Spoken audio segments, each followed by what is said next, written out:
Okay, let's just dive right in. You know that feeling, don't you? You walk into a room and it feels like every single eye just snaps right to you. Or maybe you're in a meeting, you have this brilliant idea, but when you go to speak, it's like your voice just gets stuck. Nothing comes out. If you've ever felt that way, I really want you to listen up for a few minutes. Because that feeling, that's not a personality trait. That is not who you are. The truth is, confidence isn't something you're born with, and it's not something you just magically lose one day. That's it, right there. Your confidence has been stolen from you, piece by piece, by these tiny, sneaky habits you probably don't even notice are happening. So in this explainer, we're going to put a spotlight on the 7 biggest culprits. We're going to figure out exactly where your confidence went, and I'm going to give you the tools to get it back. So first up is what I call the external validation trap. Think about it. Every time you post something and then you start anxiously refreshing the page, just waiting for those likes to pop up, you are training your brain to believe one really dangerous thing, that your worth is decided by other people. You end up performing for an audience instead of, actually living for yourself. So how do we break free from this? We have to reclaim our self-worth. First, just try a 30-day detox from whatever app you check the most. Just see how it feels. Second, when you create something, create it for an audience of one. Not the algorithm, not a bunch of strangers, but for one person you genuinely respect. And finally, you have to celebrate the effort that nobody else sees. Real confidence isn't found in the applause. It's in knowing that you showed up for yourself. All right, let's talk about habit number 2, because this enemy, well, this one's coming from inside the house. It's your inner critic. We say things to ourselves, "You'll sound so dumb," or "Don't even bother trying." Things we would never, ever dream of saying to a friend. And the scary part is, your brain is listening.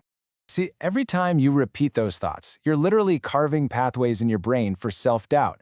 So we got to rebuild them. For just 1 week, observe your negative thoughts. Don't judge them, just notice them. Then you start to reframe them. "I'm terrible at this" becomes "I'm new to this and I'm learning." And finally, you need to start talking to yourself like a coach, not a critic. Ask, "Okay, what can we learn from this?" Not, "Why did you fail?" This next one is huge. I'm talking about the myth of readiness. This is that belief that someday you're just going to wake up and magically feel confident enough to do that big, scary thing. Well, I've got some news for you. That day is never coming.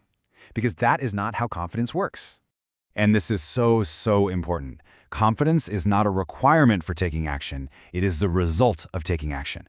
You don't feel your way into acting bravely, you act your way into feeling brave. So start small, do it before you feel ready, and keep a log. Seriously, write it down, of every brave thing you do. That log, that becomes your proof. Habit number 4 is the comparison game. You know what I'm talking about. You're scrolling through social media, you see someone's perfectly curated, filtered, amazing-looking life, and you immediately start measuring your messy, real life, behind the scenes against their highlight reel. It is a game you are guaranteed to lose, every single time. To quit this game for good, you have to curate your feed ruthlessly. If an account makes you feel bad about yourself, just unfollow. It's that simple. From now on, the only person you should compare yourself to is the person you were yesterday. And finally, practice gratitude. Focusing on what you have is the absolute fastest way to stop worrying about what you don't. Okay, next up, perfectionism paralysis. This is when the fear of not doing something perfectly stops you from doing it at all. You get a great idea, but you wait for the perfect time or the perfect plan, and so you never actually start. That's not a high standard, my friend. It's a cage. And this just lays it all out, doesn't it?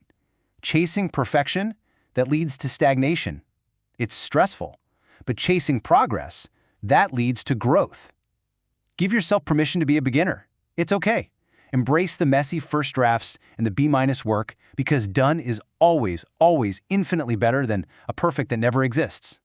Habit number 6 is all about being haunted by your past. It's when you just endlessly replay that one embarrassing moment from 5 years ago, or you can't stop thinking about that project that failed or that opportunity you missed. You're letting yesterday's mistakes dictate what's possible for you today. To move forward, you have to change your relationship with failure. Start seeing it not as some judgment on your character, but just as data. It's information you can use to get better.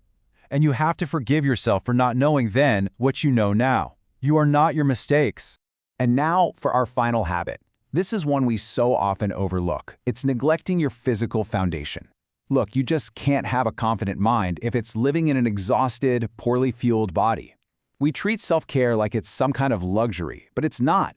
It's the bedrock of our mental resilience. When you're sleep-deprived, the fear centers in your brain are way more active. When you're not eating well, your mood suffers. Confidence isn't just a mental game. It's about having the physical and mental energy to face down challenges.